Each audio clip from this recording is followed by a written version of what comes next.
SIR यानी विशेष गहन पुनरीक्षण अभियान को लेकर निर्वाचन विभाग ने सख्ती शुरू कर दी है। मुख्य निर्वाचन पदाधिकारी के रवि ने साफ निर्देश दिया है कि किसी भी अयोग्य व्यक्ति का नाम मतदाता सूची में शामिल नहीं होना चाहिए। उन्होंने कहा कि फर्जी दस्तावेज के जरिए नाम जुड़वाने वालों पर कार्रवाई की जाएगी। वहीं प्रारूप मतदाता सूची में 5 श्रेणियों के मतदाताओं को शामिल नहीं किया जाएगा। एसआईआर अभियान की तैयारियों का जायजा लेने सोमवार को धनबाद पहुंचे मुख्य निर्वाचन पदाधिकारी के रवि ने समाहर न्यायालय में अधिकारियों के साथ समीक्षा बैठक की। बैठक में उन्होंने 30 जून से 29 जुलाई तक बूथ लेवल अधिकारियों द्वारा घर घर जाकर एन्यूमेशन फॉर्म भरने के लिए कार्य को लेकर दिशा निर्देश दिए। मीडिया से बातचीत में सीईओ ने बताया कि मतदाता सूची के प्रारूप प्रकाशन में एब्सेंट, शिफ्टेड, डेथ, डुप्लीकेट और रिफ्यूज्ड टू साइन कैटेगरी के मतदाताओं के नाम शामिल किए जाएंगे। उन्होंने बताया कि रिफ्यूज टू साइन कैटेगरी में वैसे मतदाता भी आते हैं जो दूसरे देश में जाकर वहां की नागरिकता हासिल कर चुके हैं, लेकिन भारत की मतदाता सूची से अपना नाम नहीं हटवाया है।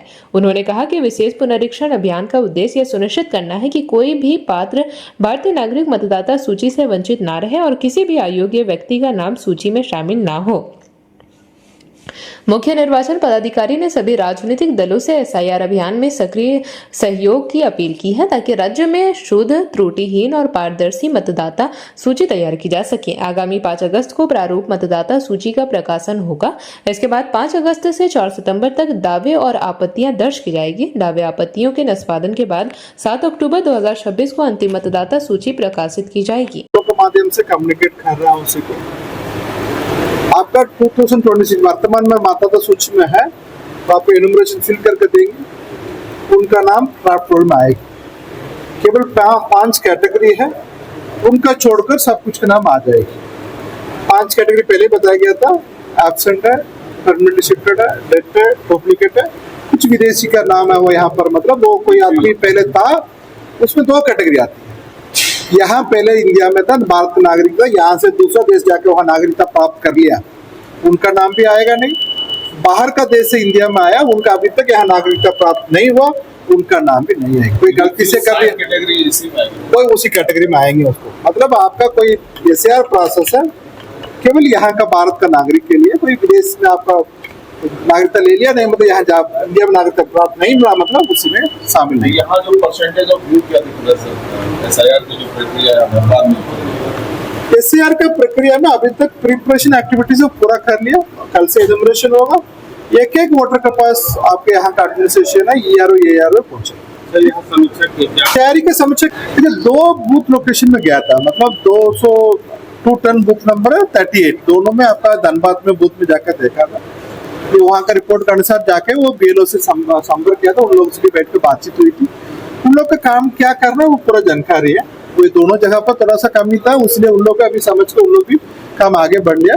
BLO का पूरा तरफ से जानकारी, इसलिए उन लोग पूरा तरह से काम करेंगे। कितने जिलों में कंप्लीट हो गया आपका एसआईआर प्रोसेस है, आपका एक ट्रांसपेरेंट है, पार्टिसिपेटिव, मतलब इसका मतलब क्या है, एक स्टेज में सभी पॉलिटिकल पार्टी अपने प्रतिनिधित्व रखने के लिए है, साथ में एक स्टेज में उनका भी सभी डिटेल शेयर किया जाएगा। सपोज आपका BLA 2 है, आपको प्रत्येक बूथ में सभी पॉलिटिकल पार्टी का है, वो BLO के साथ में बैठ के वो सभी काम को करके एक पल पर एक बूथ पर वो चेक करेंगे। साथ में आपका ऐसा ही ड्राफ्ट रोल बन जाती है, उनका दिया जाएगी। अभी वर्तमान रोल में किसका नाम कट गया ASDD सूची करके बोला जाता है, वो भी उनका पास दिया जाएगी। फाइनल रोल भी दिया जाएगी। इसलिए प्रत्येक स्टेज में करने के लिए है, प्रत्येक स्टेज में भी आपका 3 बार 4 बार आपका पॉलिटिकल पार्टी के साथ में ERO, DO, even CO level पर भी मीटिंग करके उसको कराया जाता है। इसलिए किसी पॉलिटिकल पार्टी का उसमें डाउट रखने की आवश्यक नहीं है, वो अपने प्रतिनिधि सब जगह पर रखे निगरानी के साथ में काम करते। सवाल उठने के लिए है, सवाल कितना सच्चा है सही है वो देखना है उसको। ये मामला हम माननीय उच्चतम न्यायालय तक गए थे, उच्चतम न्यायालय भी अपना निर्णय दे दिया। इसलिए सवाल उठने के लिए ठीक है, अपने पॉलिटिकल है, उसके कितना भी सवाल उठाया जाता है, उसका समीक्षा किया जाता है, उसका जवाब क्या देना है हम लोग देता है, उसमें क्या सुझाव अच्छा है उसका भी हम लोग लाके कार्रवाई करते हैं। JP भारत लाइव, भारत की बात JP के साथ। वीडियो को लाइक करें, शेयर करें और चैनल को सब्सक्राइब करें।